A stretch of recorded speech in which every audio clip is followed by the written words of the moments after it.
On se retrouve aujourd'hui pour la dernière vidéo de la séquence 7 pour la leçon. Et, euh, eh ben, on va parler euh, des aires, hein, voilà, et des conversions. Donc nous sommes dans la page 5. Troisièmement, conversion. Alors ce petit schéma avec 1 cm² égale 100 mm², on l'a vu en classe. Vous imaginez que on quadrille notre centimètre carré en largeur et en longueur en millimètres. Donc on avait vu que si on prend un carré de 1 cm sur 1 cm sur 1 cm, vous graduez en millimètres de chaque côté et vous tracez de chaque côté les droites, enfin les segments qui font donc tous 1 cm de côté, horizontalement et verticalement. Et ben, qu'est-ce qu'on va obtenir? On va obtenir 10 carrés de 1 mm de côté sur la première rangée, 10 sur la deuxième, 10 sur la troisième, et comme ça, il y en a 10. 10 rangées de 10. Ça fait bien les 100 mm² en question. Alors, ne gribouillez pas sur votre leçon.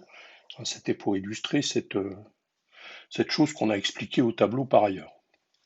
Donc, dans un carré de 1 cm de côté, on peut construire 100 carrés de 1 mm de côté.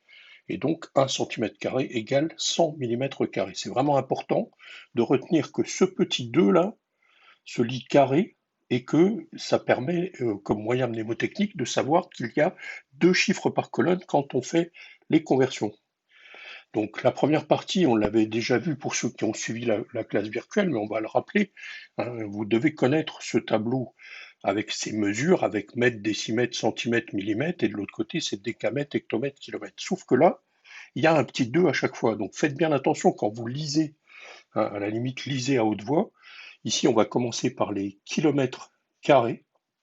Ensuite, on a les hectomètres carrés, les décamètres carrés, mètres carrés, décimètres carrés, centimètres carrés, millimètres carrés. Et sur la ligne en dessous, eh ben, vous avez la conversion à chaque fois, parce qu'on passe d'une colonne à l'autre en étant soit 100 fois plus petit, soit 100 fois plus grand. Par exemple, si je prends la colonne des décamètres carrés, je vais avoir, qu'est-ce qui est égal à 100 mètres carrés? 1 décamètre carré. Et à côté, un hectomètre carré, c'est quoi par rapport au décamètre carré? C'est 100 décamètres carrés.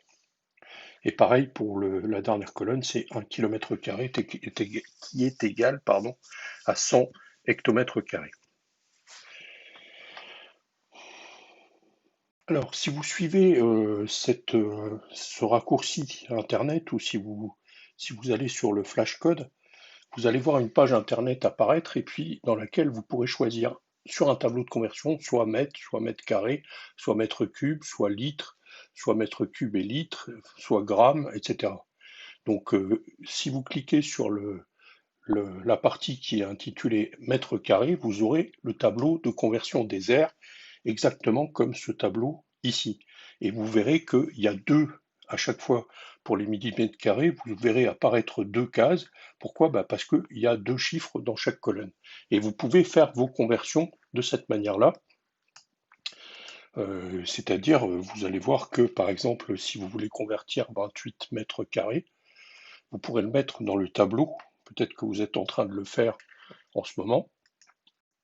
Il suffira de cliquer avec la souris sur la virgule et de l'amener à la fin de la colonne des centimètres carrés si vous voulez la conversion en centimètres carrés. Et comme ça, vous allez voir que, alors c'est exactement comme dans un tableau sur papier. Vous pouvez refaire le tableau précédent sur papier, et puis en pensant bien à ce qu'on a dit, c'est-à-dire mettre deux chiffres par colonne, et vous voyez que si je dois mettre 28 mètres carrés dans le tableau, je vais écrire 28 dans les deux colonne de la colonne des mètres carrés, et quand je dois le convertir en centimètres carrés, je vais amener la virgule jusqu'à la fin de la deuxième colonne de centimètres carrés. N'oubliez pas qu'il y a deux chiffres par virgule, donc je vais être obligé d'ajouter des zéros. Évidemment, la virgule ici ne sera plus nécessaire. Et je suis obligé d'ajouter 4 zéros. Donc ça fera 280 000 centimètres carrés. Entre parenthèses, le mètre carré, il est combien de fois plus grand que le centimètre carré? Si c'était la colonne d'à côté, on dirait qu'il est 100 fois plus grand, mais là, il faut mettre 2 zéros. Donc ça fait 10 000 fois plus grand que le centimètre carré. Quand on veut maintenant convertir 4,32, alors regardez bien, je suis en train de l'écrire en même temps, 4,32 décimètres carrés, c'est le chiffre des unités qui doit être dans la colonne des unités de décimètres carrés. Donc la colonne des unités de décimètres carrés, c'est la deuxième colonne, la colonne de droite, puisqu'il y a deux chiffres dans la colonne des décimètres carrés. Et la virgule est donc à la fin de la colonne des décimètres carrés, des unités de décimètres carrés. On doit le convertir en mètres carrés, donc on doit mettre la virgule à la fin.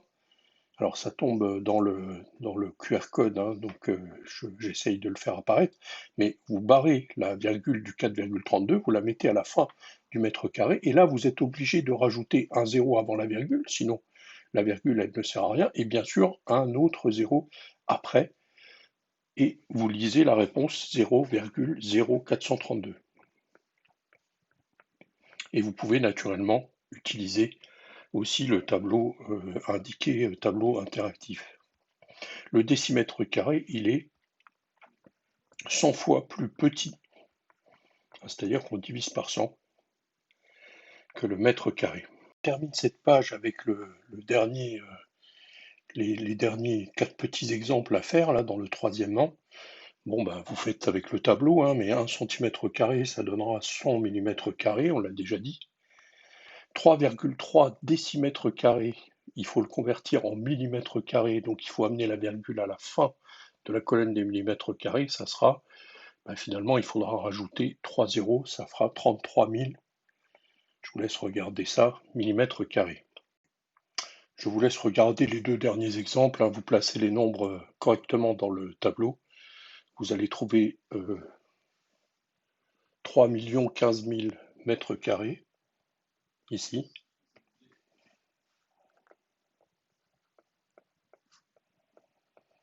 Et pour les 2,1 décimètres carrés, on trouvera cette fois 0,021 mètres carrés.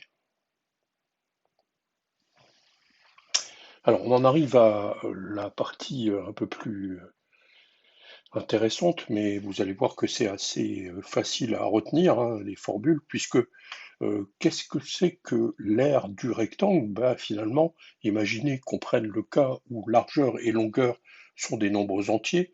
Je vais prendre, je sais pas, admettons pour quelques instants que le rectangle vert qui soit là soit de largeur 3, je le sépare en 3 cm, et puis de longueur, mettons 5.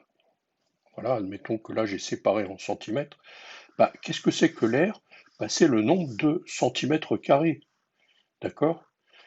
Et regardez, si vous comptez le nombre de carrés de 1 cm qu'il y a ici, il y en aurait 1, 2, 3, 4, 5, 6, 7, 8, 9, 10, 11, 12, 13, 14, 15. Mais c'est pas la peine de s'amuser à faire ça, puisque si jamais ici, j'ai comme largeur 5, comme longueur 5, pardon, et pour largeur 3, je sais que c'est un peu comme si je mettais des œufs dans une boîte. Si je remplis la boîte, il y en aura 15. C'est pareil pour l'aire d'un rectangle. Oubliez cette histoire-là.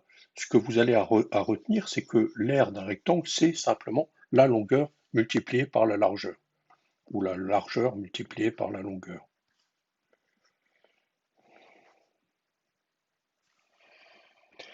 Et donc, comme le carré, il a pour propriété d'avoir sa longueur et sa largeur qui sont égales, ça s'écrira côté fois côté. Qu'est-ce qui va se passer pour le triangle rectangle?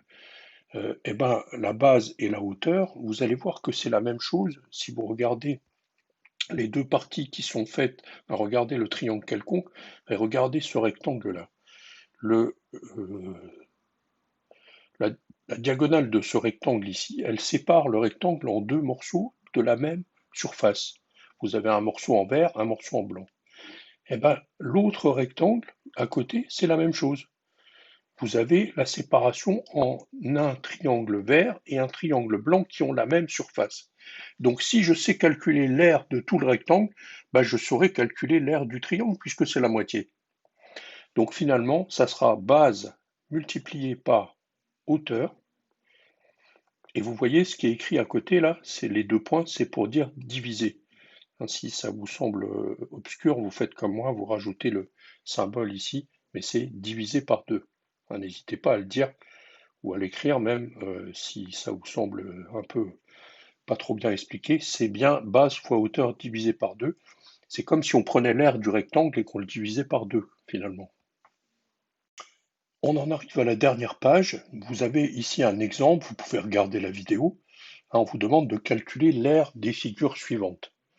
Eh ben, il faut appliquer la formule qu'on a vue, c'est-à-dire la première figure, premièrement, c'est un rectangle, donc vous écrivez que l'aire, c'est longueur fois largeur, et donc on applique la formule, longueur c'est 5, largeur 2,5, on trouve 12,5. Faites attention à l'unité, si vous avez la longueur en centimètres, la largeur en centimètres, eh ben, ça donnera l'aire en centimètres carrés.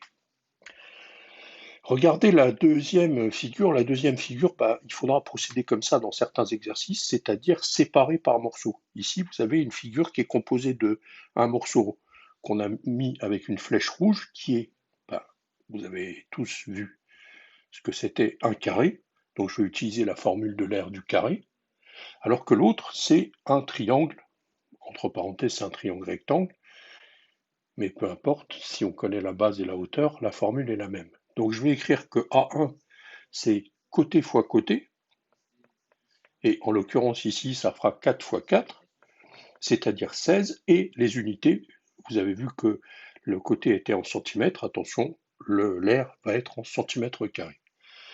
Quelle est la base et la hauteur du triangle rectangle à côté? La base c'est 4,5, et puis la hauteur, regardez la hauteur, c'est commune avec un des côtés du carré, pardon. Donc ça fait 4 cm.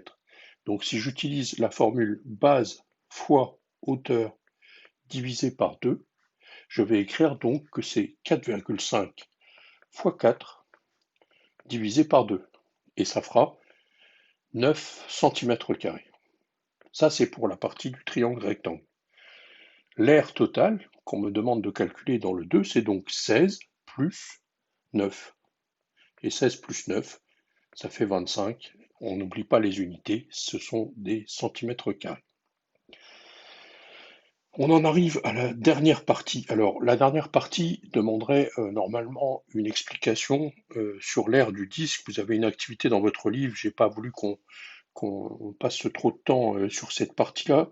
C'est une formule qu'il faut apprendre à un moment donné. L'aire du disque, comme on avait vu, le périmètre du cercle, c'était 2 fois pi fois rayon, pi fois diamètre. Et bien là aussi, pour l'aire du disque, c'est le nombre pi intervient. Vous voyez que ici, vous avez le nombre pi, ça se lit pi, pi, et l'aire du disque, la formule, c'est pi fois rayon fois rayon. Donc il faudra faire la multiplication 2 fois. Et vous avez l'exemple en dessous, calculer l'aire d'un disque de rayon 4 cm. Alors là, les caractères, je n'ai pas fait attention. Ici, ce n'est pas des espèces de carrés, c'est simplement que la lettre pi n'est pas bien apparue. Donc vous prendrez la valeur de pi environ égale à 3,14 dans vos calculs. Donc ça va donner le calcul de l'aire d'un disque, premièrement. Je réponds premièrement l'aire d'un disque de rayon 4 cm. Et vous appliquez la formule qui est donnée dans la propriété. L'aire du disque, c'est pi fois rayon fois rayon. Pi, alors je vais utiliser la lettre R pour le rayon, fois le rayon. J'applique cette formule. Alors attention, si je remplace pi par 3,14, je vais mettre environ égal à la place de égal. Ça fera environ égal 3,14 fois le rayon, on vous l'a dit, c'est 4. Donc x4 x 4. Alors on peut commencer par 4 x 4, 16, et ensuite le multiplier par 3,14. Je vous laisse vérifier. Alors je vais remettre environ égal. Hein, même, c'est pas que mon deuxième calcul est approximatif, mais c'est pour dire que l'air est environ égal. Vous pouvez taper à la calculatrice 16 x 3,14 ou poser l'opération. Vous allez trouver 50,24. C'est une valeur approchée en centimètres carrés. Attention pour le deuxièmement, on demande l'air d'un demi-disque. Donc demi-disque, il faudra le diviser par 2, le résultat. D'accord? Donc je vais marquer A', c'est pi fois rayon, mais comme c'est la moitié, il faudra diviser par 2. Donc je vous laisse regarder, mais si vous prenez 3,14, n'oubliez pas de mettre environ égal, fois 1,5 fois 1,5, et divisé par 2. Dans la dernière partie du calcul, n'oubliez pas, c'est le demi-disque, et vous pouvez vérifier que ça fera 3,5325 centimètres carrés. Voilà, je vous remercie pour votre attention. Il faut apprendre les formules, hein, en particulier l'air du disque, et on les appliquera dans des exercices la semaine prochaine.